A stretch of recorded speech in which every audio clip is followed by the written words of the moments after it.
Welcome to Next Gen Mentoring Forum. The Next Gen Mentoring Forum series is to empower, educate, and illuminate individuals who are in or interested in the financial planning profession. At each forum, an expert will discuss a topic in the field of financial planning with the purpose of inspiring critical thoughts and discussion.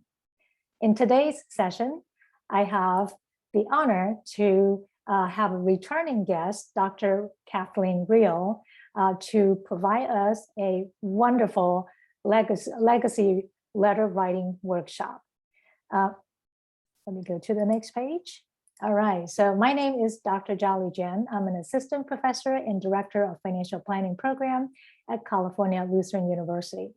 I'm a certified financial planner professional, maintaining an active financial planning practice, specializing in succession program management at Value Growth Institute. I'm honored today to have Dr. Kathleen Rehl return back. Dr. Rehl wrote an award-winning book, Moving Forward on Your Own, a financial guidebook for widows after the death of her late husband. More than 75,000 copies of the books are in circulation today. She owned Rehl Financial Advisors almost 18 years before retiring to 6 years encore career empowering widows and their advisors through her speaking, writing, and doing research about widows. Her work has been featured in articles published by New York Times, Wall Street Journals, Kibler's, CNBC, USA Today, and many others. She happily refired on her 73rd birthday in 2020. Dr. Rehl and her new husband, Charlie, concentrate on the family, fun, and focus purpose, friends, and fitness. And she enjoys writing legacy, poetry, and stories, plus assisting not-for-profits organization. So welcome back, Dr. Rehl. So happy to have you back here. I can't help to share one interesting story. That after our last interview, one of my very good friends, his mom passed away. And he didn't tell me about it until possibly 6 months afterwards. He was in my house one time, and I didn't know how to help him. And I ended up buying your book. So I bought a copy of the book, sent over to his dad. His dad read it, and he read it too. Both of them were so happy that an expert like yourself were able to put something in words and guiding them through it. Although they are still going through the grieving process and still haven't done much about it, but thank you to your book, they were able to recover as fast as they could. So thank you so much. And welcome back today. I'm going to stop sharing. I know that we have an exciting workshop that you're going to take us through. Okay, so unmute yourself first. Yes, thank you. Get my screen up. And what we're going to do today is a little different than when I was here last time, because I'm going to take you through a workshop that I actually use with clients. I've presented at community foundations. I've been at lifelong learning centers, retirement facilities, and just take you through the experience of actually writing a legacy letter. So here we go. And thank you very much, Chia-Li, for facilitating this. We're very, very blessed and grateful to have you here, because I know that so many people will benefit from it. As a matter of fact, my mom and I were having a conversation about this just recently. So I can't wait to get this recording to her so she can watch it. Good. All right. Most of you probably have written your last will and testament. And because I don't really see any pictures, I just see names. I can't ask you to hold up your hand necessarily, but you probably have written this, and I hope that you've also written your advanced healthcare directives and financial power of attorney. But what is it that those things take care of doing for you? Well, it's passing on your stuff, your account at Vanguard, your house, your collectibles, your IRA account, all those things. It does a nice job of passing that on, but it doesn't do very much for passing on values, hopes, dreams, aspirations, that part of who you are. And most of us do want to be remembered by things more than just what was the value of our Vanguard IRA account. Well, today I want to talk about legacy writing and actually take you through a process that by the end of this session, if you care to write your own short legacy letter, you will have written this. And I want to read you the definition that I put up on the screen. That legacy writing helps communicate and preserve your stories, gratitude, values, life lessons learned, hopes, wisdoms, dreams, and blessings for the future generation. And this might be through letters or poetry or prose or other ways too. Everybody has some kind of a story that they want to tell. All right, I want you right now to think of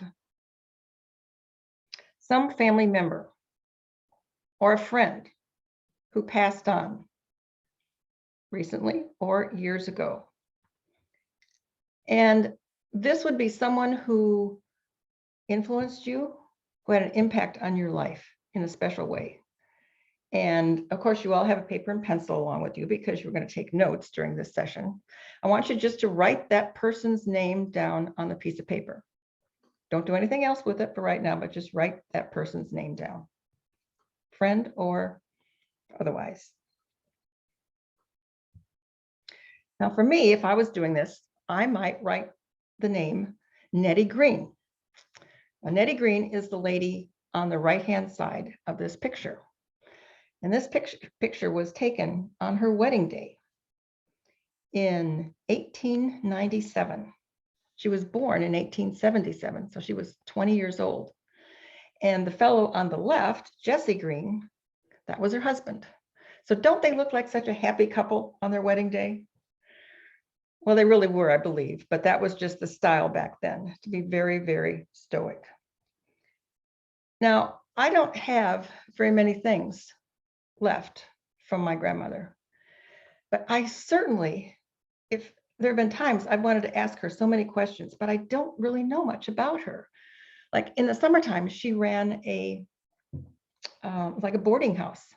It was in Iowa, and folks from the city would come out to fish and to hunt and to be on the lake. And she ran this summer boarding house. She cooked for them. She did their laundry. She did all kinds of wonderful things for them. She was an entrepreneur, I think, ahead of her time. And maybe that's where I got part of my entrepreneurial spirit from.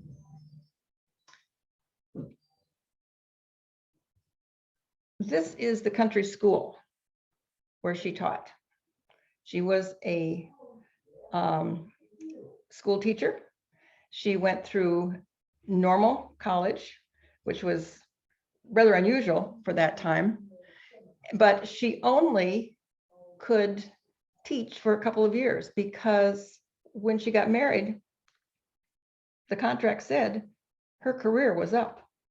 But while she did teach there in that school, she had a little bell. And it's the bell that she rang for the kids coming to reading and writing and arithmetic classes. And that was a special bell. Well, she had a daughter, Ruth, who was my grandmother. And that gal also went to normal school and became a school teacher and used that same little bell. Now, when I came along years later, and my first career was, I was a public school teacher, and my grandma Ruth gave me the bell in honor of me teaching those first grade classes. So that was a very, very special lady in my life, but I wish I knew more about her, because someday, I know some people might be sitting around and talking about great grandma Kathleen. And who was she? Well, we don't know very much about her, do we? So I want you to go back to that individual that you wrote down on your piece of paper, whoever that was, and just take a moment and write down one question that you would like to ask that person that you didn't get a chance to talk very much about? Or maybe you didn't even know them so well, but just write that question down.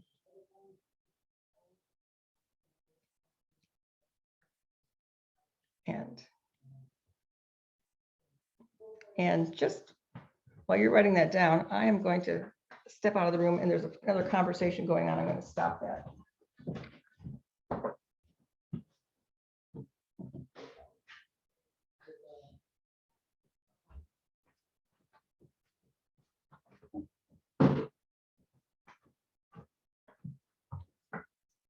Okay, back again. Is there anyone who is comfortable sharing what the name of the person was that they wrote down and what the question was that they'd like to ask? I could share. Okay. So I wrote down my grandfather, who actually he migrated from very southern part of Taiwan to the very northern part of Taiwan, primarily to it's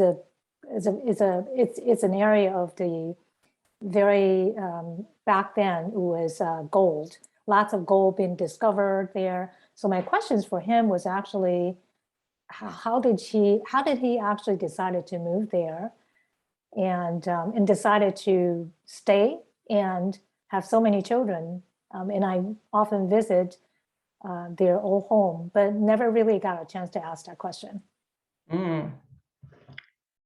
That would be an interesting response. All right, now I want to show you some sample legacy letters that are of a wide variety, actually, but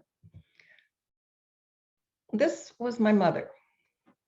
Mom passed in 2007, and before she died, she wrote a legacy letter, and her legacy letter started out like this. To you, my family, who are reading my legacy letter, please know how important you are to me and how much I love you.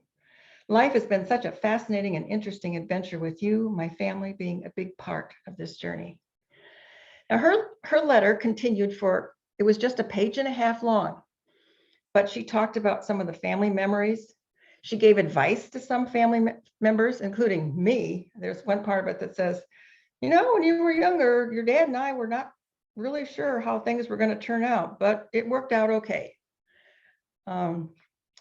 She put a big emphasis on her love of family. And she knew, like, we had already started planning the following year's family reunion. We did these on alternate years. And she put in her legacy letter that she said, wherever I am, I'm going to help you from to do that reunion. And it was a letter that she did not want to have read until during her memorial service, the activities following that. So we gathered the family around, we read that, and it was very, very special. And, you know, I still pull that letter out a couple of times a year and reread her wisdom on it. And part of the times that we have our family gathering, like we did it in August, and there were folks who traveled from all around the country to be here with us. And the last night that we were together, we had a big bonfire, we made s'mores outside, and I read Mom's legacy letter again to the group. And we all raised a cup of cocoa or wine or whatever it was that we were drinking and saluted Mom. And also, in part, Mom was helping to facilitate that letter, because as part of her inheritance to me, she gave me a small IRA account. And she said, I hope you can use this to help with the gatherings. And so 5 family members' flights were purchased from Mom's IRA account. So that was special. So Mom's was an open letter. Yes, there's the emphasis on family. I wrote one for my son, Chilumba, open-ended. My dear son, Chilumba, you were my miracle baby. For 4 years, I tried unsuccessfully to get pregnant. After testing, doctors said that was highly unlikely because of fertility problems. Your father and I even considered adoption. But in the fall of 1977, you miraculously started growing in my body. I was ecstatic. That was my opening paragraph to the letter that I wrote to my son. Very, very free form, not any particular format that I was following in this. And I'm now in the process of writing letters for my grandsons, who are very, very special to me. One lives in the Chicago area and the other one's in New York. When I did this workshop for a congregation in St. Petersburg, Florida, one of the gals said, "Oh my gosh, what you're talking about is like sharing values." That was my mom. She had this list of 13 things that were her rules for living. And you can see these on the screen. Encourage truth, home should be a place of harmony, love is good, dead is bad, and it goes on. And she said, that was so perfectly Mom. And I wanted to do something with that. So what she did was she created this card, front and back, which was used in the memorial service for her mother. And they did it in round robin reading. And she said it was just very, very powerful. Very, very good. All right, now I want to move to three concrete ways that you might consider writing a legacy letter. The first one is that free form letter that these examples that I gave you of my mom's and the letter that I'm writing for my son. It's just blank piece of paper and you just start writing anything you want to. That works for some people, but for some other people, it's a little intimidating. So there's another approach that I call check-a-box. And there's a little booklet like this, pictures on the screen. You can download it for free on my website. And I think Chia-Li is going to give you the link where you can get that. And there are sections in there that, just like the front says, your values, hopes, dreams, memories, and more. There are maybe 20 different sections. So for example, if I just turn to page 12, it's a section on lessons I've learned. Setting personal goals and I work toward these. I found it to be helpful to have a personal mission statement. My mission statement has been fill in the blanks. Or reflections, stay true to yourself and make your best efforts. Or something else, forgiveness. I apologize for the times I wasn't a parent you would have liked me to be. Please know that I really tried my best. So there's well over 100 of these statements in this little booklet. And the approach is you go through and you just check the box if that applies to you. And then you get to the end and all you do is just string those together, break them up into a few paragraphs, and you have got a draft of your legacy letter. And there's also on page 20 a section on different themes that you might want to add to it. So again, this is more of a formula kind of a program. Just check those boxes and then put them together. Right now, I want to spend more time on this quick 5-part method. 5 steps. First of all, you think, who is this going to be written for? Is it for my family in general? Is it for my Aunt Tilly? Is it for the members of this group I'm part of? Who is it that this is going to be directed for? So it's who. The second part is a thank you statement, where you're acknowledging some sort of a gratitude for that individual or this group that you're writing for. Your third step, 3 things life has taught you. Think in terms of that as life lessons that you've learned. The fourth one, what matters most, and that would be your values. And just another slide, I'll talk a little bit more about values. And then a closing, and that just might be how you sign off, or it might be a poem, or it might be a picture or something special that is important to you. So what does that look like? With the values section, these are several values that are on various inventories. They might be some of the values that you would recognize when you write about your values section. All right, so now I want to show you what those 5 steps look like in a legacy letter that I wrote earlier this year. Dear family and friends, all right, that's who it's for. Thank you. This is my gratitude statement now. Thank you for being a phenomenal blessing to me. Life wouldn't have meant much without you. Over the years, I've wished we lived closer, but we still stayed in touch and got together periodically. As I write my letter during this COVID-19 pandemic, I especially miss seeing you in person. All right, the third part, we're going to get life lessons here. Life has taught me a lot, including these 3 things. 1, the more you give, the more you receive in return. Helping others results in rich rewards. I call this psychic income. 2, education opens many doors. Earning a PhD and other advanced credentialing was worth the effort, bringing me interesting opportunities. I love learning new things. Perseverance and hard work pay off. I kept on keeping on, often reinventing myself to get where I wanted to be. Change was my mantra. All right, now we're into the 4th section. Thinking about what matters most, I know this has evolved over the years. Now in my refinement chapter, here's a little graphic with the top 5 values guiding my actions. And as Chia-Li said earlier, the 5 things for me that are important are family, fun, focus, purpose, friends, and fitness. And because I like art and graphics to explain things, I made a little graphic there. In closing, here's a favorite quote of mine. Tell me, what is it you plan to do with your one wild and precious life? And that's, of course, from The Summer Day by Mary Oliver. P.S. You'll find many legacy poems and stories I've written over the years in my separate notebook. Hope you enjoy them. I will love you forever, Kathleen, Mom, Grandma. And I updated this the last time in January, and I usually once a year, and January is oftentimes the time that I do that. I update it. May I have a question? Would it be possible? Sure. I'm curious about the writing the letter, and I actually have attempted to write one just recently. And I'm debating, should I do that electronically, or should I literally write it like this and then have it all printed out? So I wanted to get your opinion, because obviously my daughter's is in her 20s. I don't know if that even, whatever I write will even be able to discover and found somewhere. So what is your recommendation in terms of how do you go about giving the letter electronically or paper or print? What do you think? Probably it's a matter of your style. When I start mine, I always do it in writing, and I've got a beautiful pink fountain pen that I love to write in. I write a lot of my articles and things. I start with it that way. Maybe it's my generation, but I start it that way. But then I put it into electronic.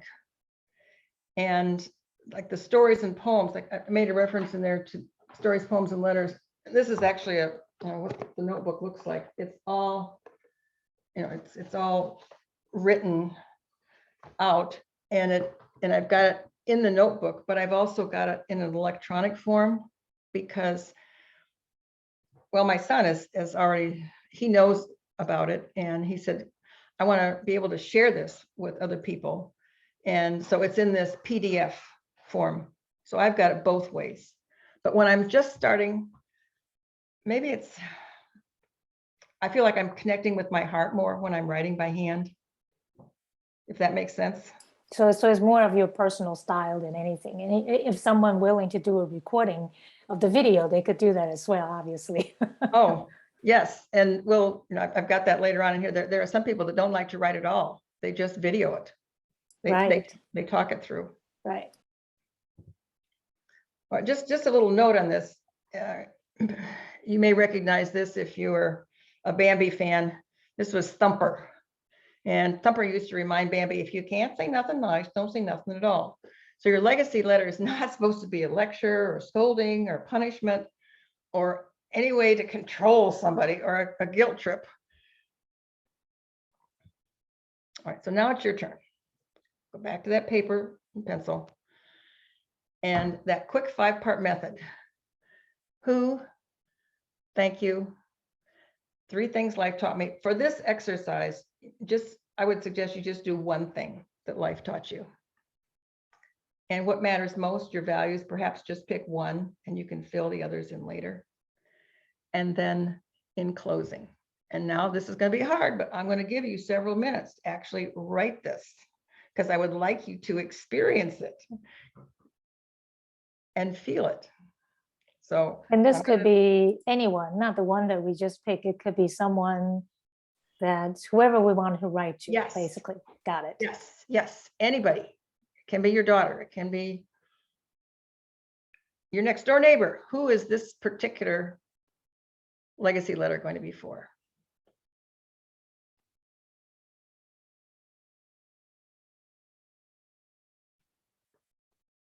And I'm watching my watch, and I am going to give you several minutes.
One more minute, and then because we are shortening, we're compressing this workshop into a smaller time frame, I will stop you. Normally I would go a little bit further, but we'll just go about another minute.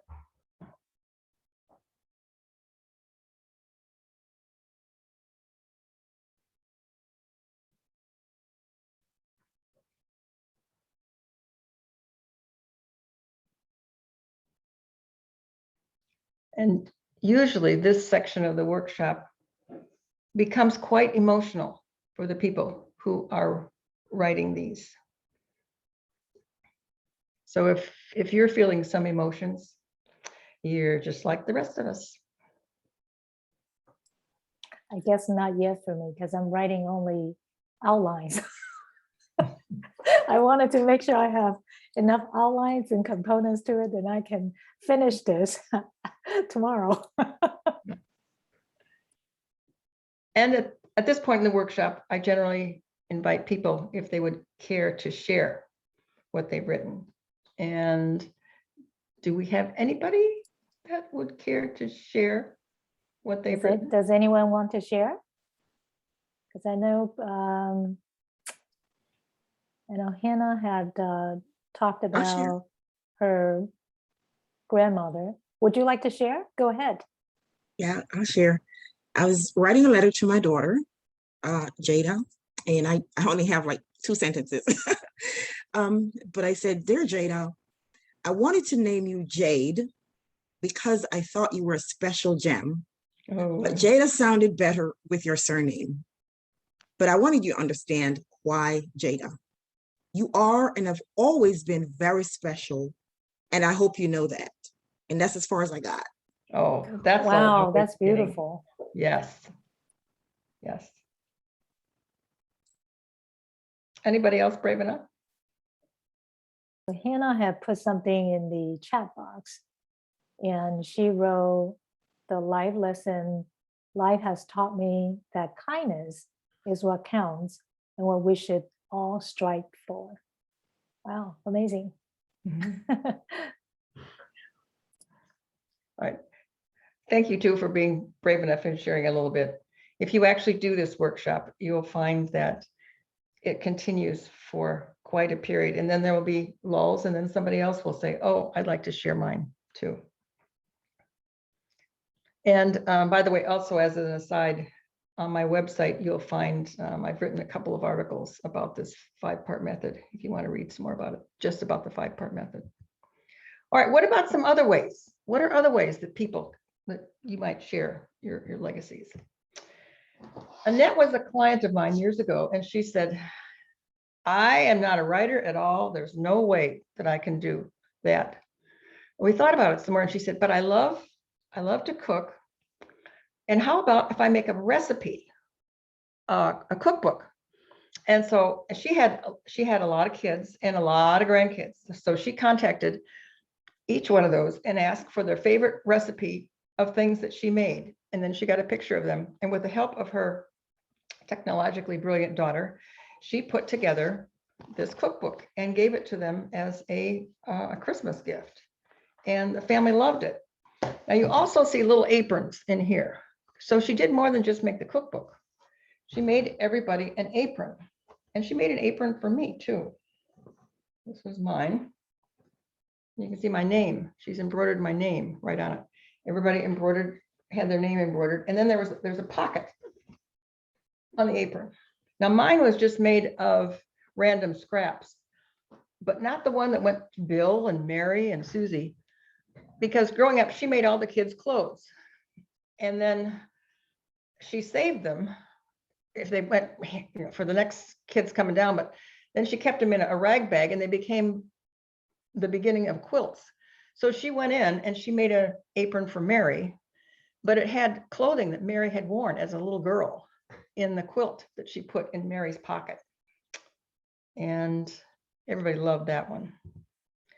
Right, another lady who said, I can't write, I can't do those legacy letter things, but we thought, she said, well, I could write about the houses we lived in. She was married to a very successful neurosurgeon.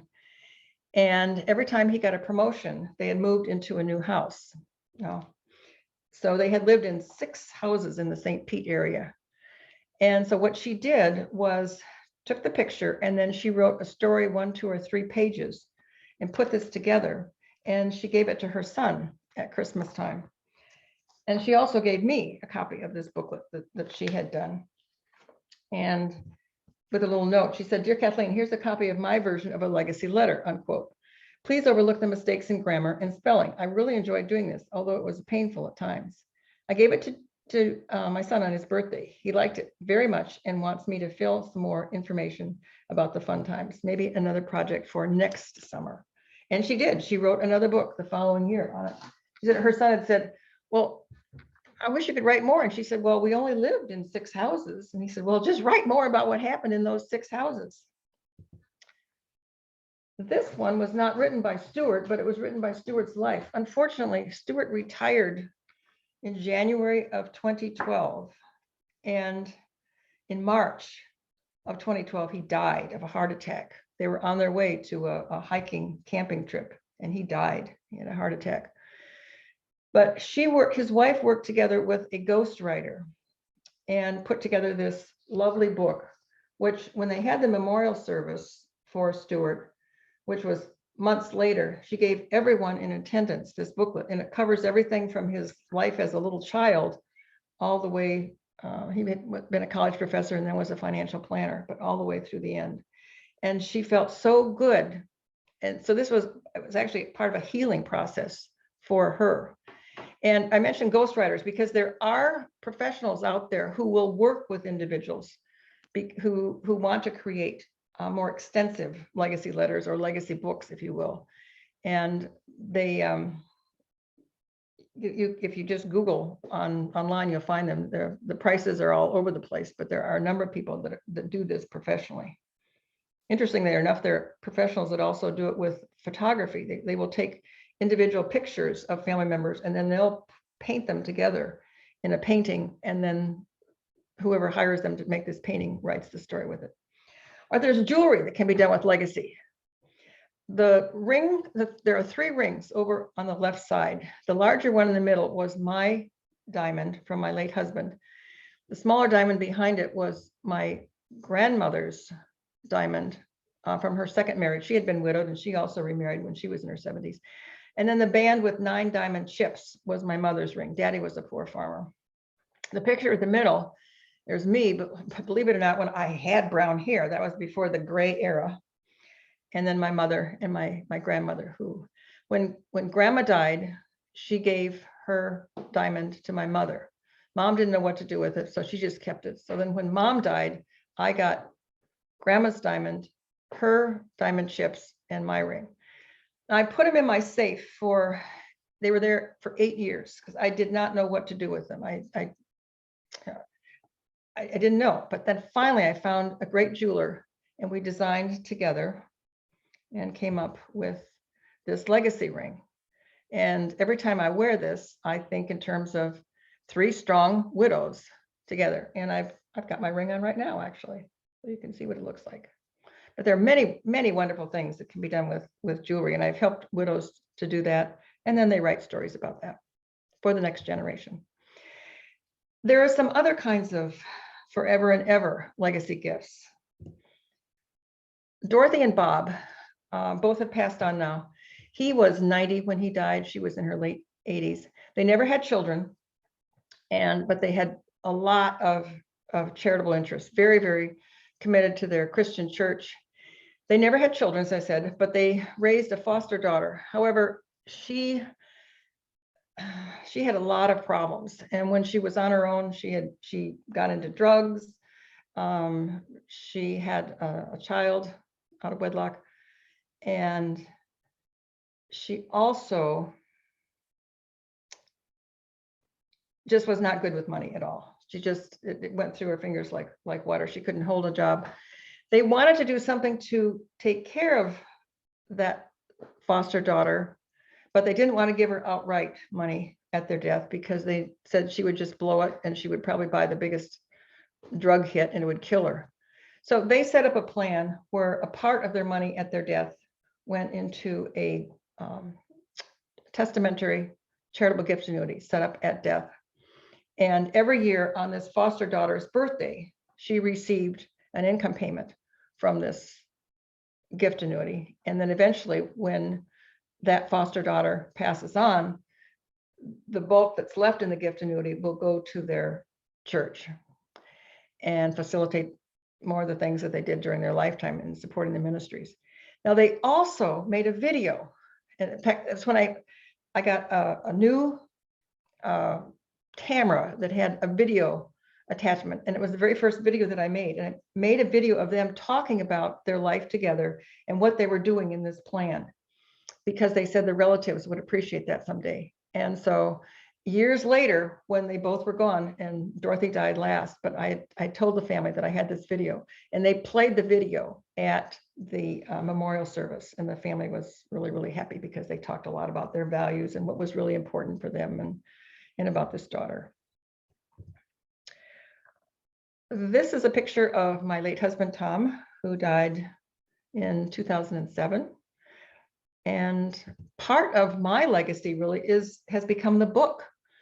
And I guess Chia-Li, I need to update the little bio that you've got of me, because now there's actually more than 80,000 copies Right. of this in circulation. It's just you just became the best-selling author. It was written as a gift book for like people like chaplains and hospice workers and pastors and estate planning attorneys and financial advisors to give to widows, or what you did with your friend, actually. Right. And then I took a lot of the proceeds from the sale of that book and set up it's called Moving Forward on Your Own Family Foundation. It's within the Community Foundation of Tampa Bay. So it's like a donor advised fund. And we've given like 50 grants to organizations that help widows and children of these women. And that feels really good. And then I'm in the process. Julian, we were talking like right before we got started. And in a couple of weeks, I'll be signing the paperwork that will establish plans for the Moving Forward endowment. And this is going to happen after I die. And it's a special program that maybe I'll do another talk on it for you next year. But it's a way that we'll give forever and forever to causes that are special to my heart. I talked about this book of stories and letters and poems. I think I've got about 60, maybe it's more than that, written now. And I've done a lot of them as part of legacy writing circles. And these are 2 circles that I've got going. Part of the year I live in St. Pete, and part of the year I live in Saratoga Springs, New York. And you can probably guess which is winter and which is summer. And we're getting ready to transfer to this winter location. And I'm very happy because it's cold up here in New York. But we have legacy writing circles, people who are interested about writing memoir kinds of things. And it stimulates us all to work together. And it's a lot of fun. So what else have people done with legacy writing? I mentioned just briefly the video. Some folks have made videos that they have to show after they're gone. And by the way, I said after they're gone, legacy letters, some of my clients wanted to share their letters before they passed on. They were just so tickled with what they'd done, like the gal who wrote the booklet about the houses. And then others, like my mother, wanted them to be shared after she had passed on. It all depends. Obituary, that could be a stitch. I've written my own obituary. I got tired of seeing all these very somber obituaries in the paper, so I've written an obituary that's got a little bit more kick to it. But that's a form of legacy letter you could write. I mentioned earlier the places that you might do this that would be welcoming you. Hospice facilities.